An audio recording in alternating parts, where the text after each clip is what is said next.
사람을 살리는 것이 우리의 일이다. 살릴 수 있는 생명은 무조건 살려야 한다. 이 말은요, 어느 교회나 목사님이 한 말이 아니고 이국종 교수라고요, 우리나라의 중증외상 분야에서는 최고의 권위자이신 의사 선생님이 당신의 팀들에게 그렇게 얘기를 했다. 또 이어서 뭐라고 얘기하냐면, 우리의 존재 흔적은 오직 환자의 명단과 협의 진료 실적뿐이다. 다시 말하면, 내가 어느 병원에서 어떤 화려한 직함을 가지고 굉장히 이름을 날리면서 좋은 병원에서 일했다, 이게 중요한 것이 아니고, 내가 치료한 사람이 몇 명이나 되며 죽어가는 사람을 살린 사람이 몇 명이냐, 이것이 우리의 흔적이라는 거예요. 우리 교회로 얘기하면 오늘 이 시대의 교회가 얼마나 규모가 크냐, 시설이 얼마나 좋으냐, 성도들은 얼마나 많이 모이느냐, 이거 중요한 것이 아니라 그 교회에서 영혼들을 얼마만큼 살리는 교회냐, 이것이 중요하다는 거죠. 저는 이분의 글을 읽으면서요, 약해져가고 흐려져가는 나의 사명에 찬물을 한 바가지 확 쏟아붓는, 정신이 번쩍 드는 그런 감정을 가졌습니다. 그러면서 하나님께서 교회 설립 36주년에 나와 우리 교회에 주는 주님의 음성이다라고 저는 들었습니다. 교회는 우리가 아는 대로 헬라어로 에클레시아, 세상으로부터 불러냄을 받은 성도들의 모임입니다. 그리고 성경은 교회를 그리스도의 몸이라고 규정하고 있습니다. 오늘 본문 23절, 교회는 그의 몸이니 만물 안에서 만물을 충만하게 하시는 이의 충만함이니라. 또 골로새서나 고린도 전서에서 보면 교회 안에서 신앙생활을 하는 나와 여러분을 가리켜 그리스도의 몸에 붙어있는 지체다라고 말씀하고 있습니다. 저는 오늘 교회 설립 36주년을 감사하면서 그의 몸된 교회의 본질과 사명, 그리고 나와 여러분 지체된 성도로서의 삶을 어떻게 살아야 되는가라고 하는 것을 한번 생각하며 함께 은혜를 나누려고 합니다. 오늘 아침 우리 하나님 친히 우리 가운데 오셔서 심령의 말씀하여 주시고 교회답고 성도다운 삶을 살 수 있도록 인도해 주시기를 간절히 기도합니다. 첫째, 몸에는 생명이 있어야 합니다. 다시 말하면 교회는 그리스도의 몸이기 때문에 교회 안에는 생명이 있어야만 교회라라는 말입니다. 우리 교회 이름이 생문교회입니다. 늘 하나님께 기도합니다. 하나님, 우리 교회가 이름값을 하는 교회가 되게 하여 주시옵소서. 36년 전에 교회를 설립하면서 하나님께 많은 기도를 했습니다. 하나님, 저에게 교회의 개척에 은혜를 베풀어 주시는데 이름을 무엇으로 해야 됩니까? 그랬더니 하나님께서 저의 마음에 요한복음 10장 9절의 말씀을 주시는 거예요. 내가 문이니 누구든지 나로 말미암아 들어가면 구원을 받고 또는 들어가며 나오며 생명의 꼴을 얻으리라. 내가 문이니 예수님이 문이시라는 거예요. 어떤 문? 생명의 문이시라는 것입니다. 나로 말미암아 들어가면 구원을 받고, 다시 말하면 영원한 생명을 받고라는 것이에요. 그리고 들어가며 나오며 생명의 꼴을 얻으리라. 새벽마다 기도합니다. 하나님, 이름값을 하는 교회가 되게 하시고 우리 교회의 문고리를 열고 들어오는 사람마다 예수님을 만나 구원받게 하시고 구원받은 성도들은 세상을 이기며 하나님의 영광 속에 살 수 있는 믿음의 생명의 꼴들을 허락하여 주시옵소서. 그렇습니다. 교회를 그리스도의 몸이라 부를 때는 반드시 그곳에 그리스도의 생명, 다시 말하면 성령의 역동적인 역사가 있어야 되는 것입니다. 이것이 없으면 교회가 아닌 것입니다. 하나의 인위적인 모임이나 집단에 불과하게 될 것이에요. 그런데 안타까운 것은 오늘 이 시대 속에 한국 교회들 가운데 적지 않은 교회들이 예수님의 생명이 있고 성령의 역동적인 역사가 사라지고 서로 다투고 미워하고 분란하는 이런 모습들이 종종 보여서 안타까운 마음인데, 그러나 우리 하나님 지난 36년 우리의 생문교회 한 번도 분란이 없이 은혜 가운데 영육 간에 차타가 공인하는 건강한 교회로 여기까지 인도하신 것을 감사합니다. 사랑하는 여러분, 하나님의 교회는 성령에 의해서 시작이 됐습니다. 그리고 성령의 힘입은 성도들로 하여금 부흥하여 왔습니다. 그리고 성령의 힘입은 성도들에 의해서 앞으로도 영원할 것입니다. 여기에 여러분이 동참자요 주역들이 되기를 힘쓰시기를 바랍니다. 성령으로 충만한 교회, 성령이 역사하는 교회, 여러분 얼마나 아름답습니까? 그런데 이 모습이 그대로 되어지는 것은 아니다라는 것이지요. 초대교회를 통하여 우리는 거기에 답을 얻어야 됩니다. 사도행전 1장 14절 말씀입니다. 시작. 마음을 같이하여 오로지 기도에 힘쓰더라. 아멘. 사도행전 2장 42절입니다. 시작. 그들이 사도의 가르침을 받아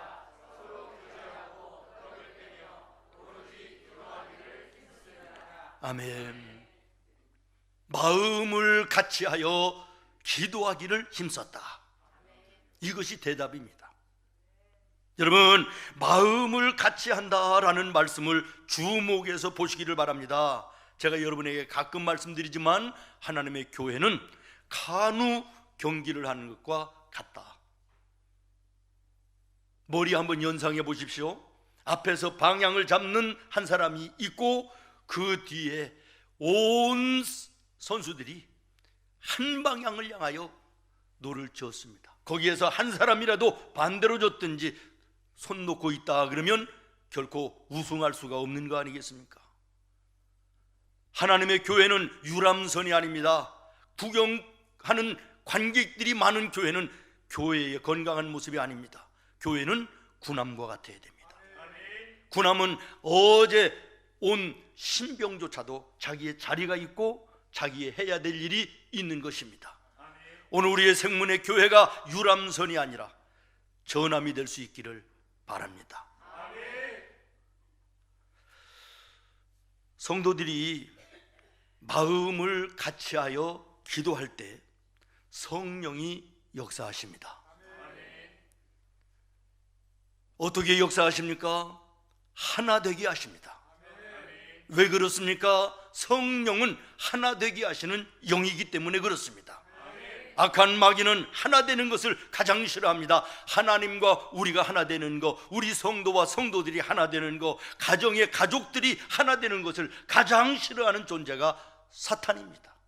그러나 성령은 나뉘어진 것도 성령이 임하면 하나 되게 하는 거예요. 여러분, 교회 전실에 주목하여 보시는지 모르겠습니다만은 액자들을 이렇게 행사들이나 좋은 글들을 이렇게 써놓은 거 유심히 좀 보시기를 바랍니다. 거기에 보면 기도의 손들이 모아지면 놀라운 일이 일어납니다. 저는 그 기절을 보면서 참 마음이 뜨거워지고 감사했습니다. 그렇습니다. 우리 기도의 손들이 모여지면 놀라운 일이 일어납니다. 여러분의 가정에도 우리 교회도 이 한국 강산에도 이런 놀라운 일들이 이루어지는 은혜가 있기를 예수님의 이름으로 축원합니다. 누군가가 이런 말을 했더라고요. 산에는 광맥이 있고 들판에는 수맥이 있다는 거예요. 그러나 눈으로 볼 때는 보이지 않지만 깊이 파다가 보면 광맥이 터져 나와서 금덩어리도 나오고 석탄도 나오고 지하 자원이 솟아나서 풍성케 된다는 거예요. 땅을 파다가 보면 수맥이 터져 나와서 풍성한 물 가운데 꽃도 아름답고 열매가 풍성한 아름다운 모습이 된다라는 거예요. 저는 그 말을 들으면서 하나님의 교회에는 영맥이 있어야 되겠다. 가만히 있을 때는 보이지 않지만 우리 성도들이 마음을 모두어 함께 기도할 때 하나님께서 우리에게 영맥을 덧쳐주셔서 우리의 가정이 살아나고 우리 교회가 회복되어 부흥으로 나아가고 우리 교회를 통하여 한국 강산에 영적 선한 영향력을 미치는 아름다운 교회로 쓰임받게 되어질 줄로 저는 믿습니다. 우리 함께 지금까지도 그랬지만 더 열심히 하나 되어 기도하여 숨겨져 있는 영맥이 터져나와 그 풍성한 은혜 가운데 나와 온 성도가 기뻐하며 찬송하며 하나님께 영광 돌리고 37주년에는 이보다 더 아름다운 모습으로 영광 돌리는 은혜가 있기를 기도합니다. 두 번째, 몸에는 모든 지체들이 제대로 붙어 있어야 됩니다. 다시 말하면 교회 안에 있는 성도들은 몸된 예수님에게 잘 제대로 붙어 있어야 된다, 그런 말이에요. 이것을 예수님은 요한복음 15장 4절로 5절에 포도나무와 가지의 비유를 통하여 말씀하시는데 같이 읽어보도록 하겠습니다. 시작. 내 안에 거하라, 나도 너희 안에 거하리라.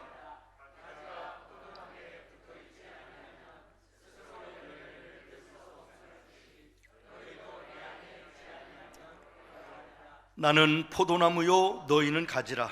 그가 내 안에 내가 그 안에 거하면 사람이 열매를 많이 맺나니 나를 떠나서는 너희가 아무것도 할 수 없음이라. 아멘. 그렇습니다. 교회의 모든 성도는 예수 그리스도의 몸에 붙어 있는 지체, 가지들입니다. 그러나 포도나무에 붙어 있는 가지들이 전부 다 똑같은 모습 모양이 아닌 것처럼 예수님께 붙어 있는 우리 성도들도 다 각기 다를 수 있습니다. 아니, 달라야 합니다. 그러나 각기 하는 기능이 달라 있을지라도 그 기능을 서로가 연합하고 서로가 존중하고 서로 귀히 여기고 아끼고 섬기고 협력할 때 온전한 몸이 이루어지는 거 아니겠습니까? 서로가 서로의 다름을 인정하고 예수님의 이름으로 예수 안에서 하나 될 때 아름다운 역사가 일어나는데 이것이 우리 교회가 되어야 된다라는 것입니다. 고린도전서 12장에 보니까 예수님이 말씀하시기를 다 눈이면 어디로 듣겠으며 다 귀면 무엇으로 보겠느냐.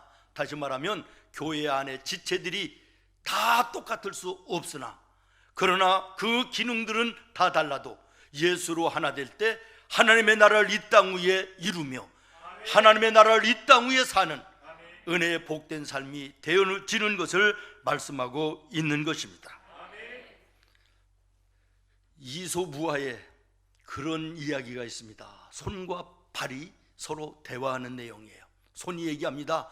나만 죽을 힘을 다해서 일한다. 내가 갖다 먹지 않으면 온 몸이 성할 리가 있냐? 나만 이렇게 일한다. 그러니까 발이 그런 소리 하지 마라. 나는 무거운 몸을 지탱하고 있기도 힘들고 내가 걸어서 먹는 데 가야 먹을 수 있지 않냐? 그래서 둘이 의기가 맞아가지고요 파업을 결정했대요. 파업.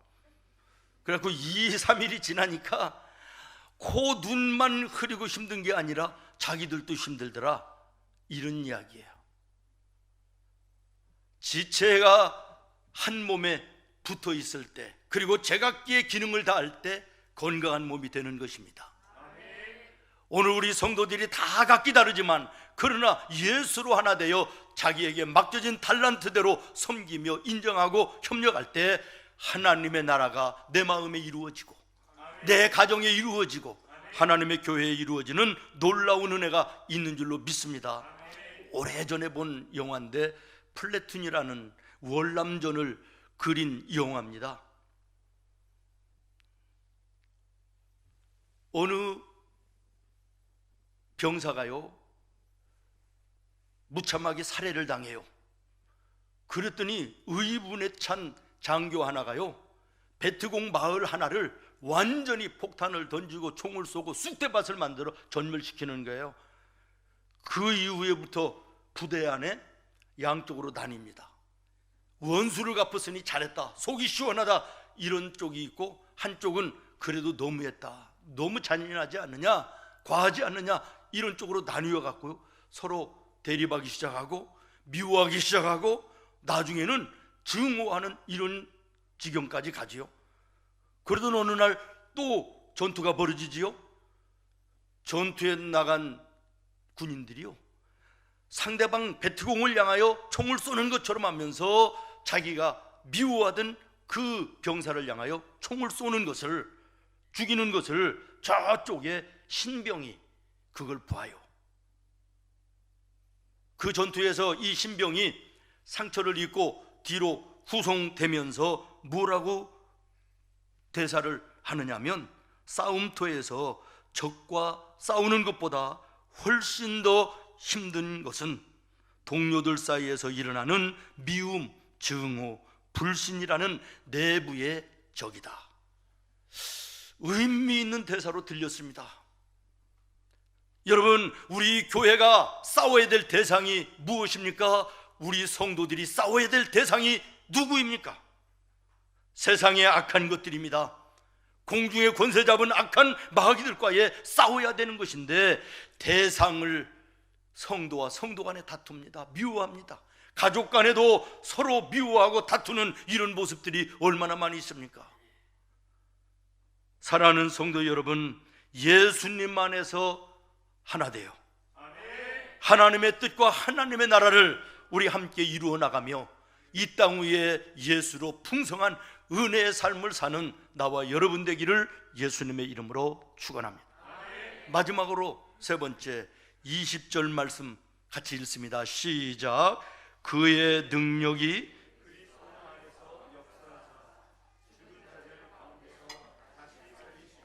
하늘에서 자기의 오른편에 앉히사. 아멘. 몸된 교회는 부활을 증거해야 된다라는 것입니다. 예수 그리스도의 십자가와 부활이 교회에 없다면 그곳은 교회가 아닙니다. 왜 그렇습니까? 예수님의 십자가와 부활은 기독교의 핵심 중의 핵심이며 존재의 목적이기 때문인 것입니다. 오늘 이 시대의 교회들의 문제가 어디 있습니까? 십자가의 고통과 고난은 생각하지도 않고 영광만을 바라기 때문에 그렇습니다. 예수님의 십자가의 부활을 잘못 오해해서 내 사업의 부활로, 내 건강의 부활로, 내 출세의 부활의 수단으로 삼는 이것이 오늘 이 시대 교회들의 성도들의 신앙의 문제인 것입니다. 교회의 존재 목적은 세상을 향하여 십자가와 부활을 전파하는 것입니다. 사도행전 4장 33절에 사도들이 큰 권능으로 주 예수의 무엇을 증언했다고요? 부활을. 그랬더니 무리가 큰 은혜를 받아. 그리고 끝입니까? 아닙니다. 그 은혜 받은 성도들이 있는 곳에서 예수님의 십자가를 전했습니다. 예수님의 부활을 증거했습니다. 수많은 영혼들이 구원받고 그 은혜가 오늘 우리에게까지 미쳐 나와 여러분이 오늘 구원받은 하나님의 자녀로 예배하며 영광 돌리고 있는 것입니다. 교회가 지역사회를 위해서, 이웃을 위해서 봉사할 수 있습니다. 구제하고 선행하고 가르치고, 그리고 우리 또 교회처럼 음악회도 열고 바자회도 갖고 여러 가지 행사를 할 수 있습니다. 그러나 이것은 세상에 어느 구호단체도 할 수 있는 것이고, 어느 독지가 한 사람이 할 수도 있는 것이고, 어느 관공서에서도 가능한 것입니다. 그러나 예수님의 십자가와 예수의 부활을 증거할 수 있는 곳은 세상에 유일하게 한 곳, 하나님의 교회밖에 없는 것입니다. 그러므로 하나님의 교회에 있어지는 모든 일들의 귀결점은 예수님의 십자가여야 되고 부활이 되어야 되는 줄로 믿습니다. 하나님께서 나와 여러분을 부르시고 성령을 부어주신 이유가 무엇일까요? 36년 전에 하나님께서 생문의 교회를 여기에 세우시고 성령으로 충만케 하며 여기까지 인도하신 목적이 무엇이겠습니까? 땅끝까지 이르러 나의 증인이 되라는 것입니다. 무슨 증인이 되라는 것입니까? 예수님의 십자가의 증인이 되라는 것입니다. 예수의 부활의 증인들이 되라고 하는 말씀인 줄로 믿습니다. 저는 다음 주에 한 주간 몽골 땅을 밟으려고 그럽니다. 성령을 받은 자, 성령으로 충만한 교회는 땅끝까지 이르러 그분의 증인이 되어야 되겠기 때문입니다. 십자가를 전하고 예수의 부활을 증거하는 이 사명이 교회와 구원받은 성도에게 있음을 기억하시기를 바랍니다. 우리 교회는 필리핀에 20주년 기념교회를 헌당했습니다. 캄보디아에 23주년 기념교회와 유치원을 헌당했습니다. 인도에 28주년 기념교회와 34주년 기념교회를 헌당했습니다. 이것으로 끝나는 것이 아니라 주님 말씀하신 대로 땅끝까지 이르러 우리는 증인이 되어야 되는 것입니다. 하나님의 교회는 현실에 안주해서는 안 되는 것입니다. 과거에 집착해서도 안 되는 것입니다. 표대를 향하여 그리스도 예수 안에서 하나님이 위에서 부르신 부름의 상을 위하여 달려가노라. 미래를 향하여 달려가는 교회가 되어야 될 줄로 믿습니다. 교회 설립 36주년의 이 감사 예배는 37주년을 향한 첫걸음인 것입니다. 출발인 것입니다. 힘찬 걸음으로 37주년을 향하여 첫 발을 내딛는 나와 여러분, 우리 생문교회가 되어야 될 줄로 믿습니다. 주의 진리 위에 십자가 군기 하늘 높이 들고서 주의 군사 되어 용맹스럽게 찬송하며 나아가 아멘. 나가세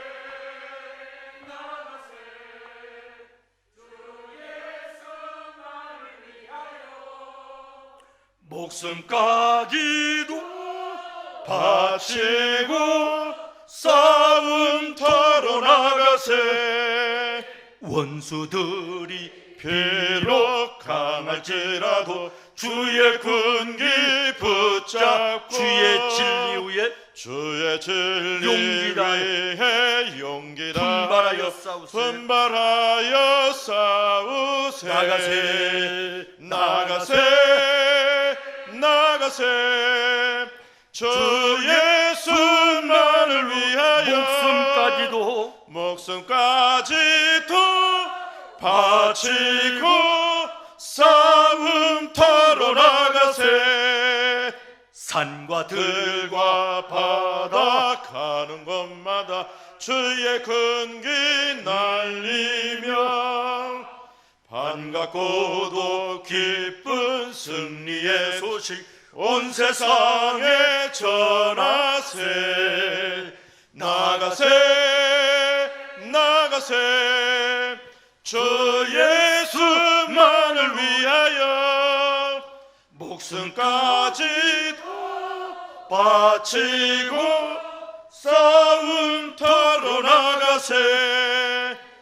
원수들은 이미 예수의 손에 하나 없이 패하가면 주의 근기만이 영광스럽게 온누리에 날리네. 아멘. 나가세 나가세 주 예수만을 위하여 목숨까지도 바치고 싸움터로 나가세. 할렐루야. 우리의 결단이 될 수 있기를 바랍니다.